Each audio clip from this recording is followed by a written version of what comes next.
స్తుతి గానము పాడేదా? ఇప్పుడు పాడదామా తర్వాత పాడదామా? Great answer. తక్కువ మంది చెప్పలు కొట్టారేంటి? ఆల్ రైట్, స్తుతి గానము పాడేదా, స్తోత్రాలు అర్పించేదను.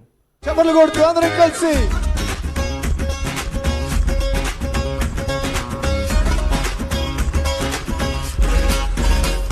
స్తుతి గానము చేసేదం, స్తోత్రాలర్పించెదను.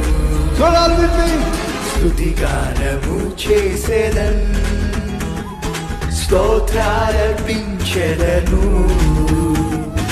ప్రియమైన తండ్రివి, పరలోకవాసివి, ఆరాధన నీకే. నా జీవితాంతము నేనున్నంత కాలము, నా జీవితాంతము నేనున్నంత కాలము మనస్ఫూర్తిగా స్తుతి గానము చేసేదం, స్తోత్రాలర్పించెదను.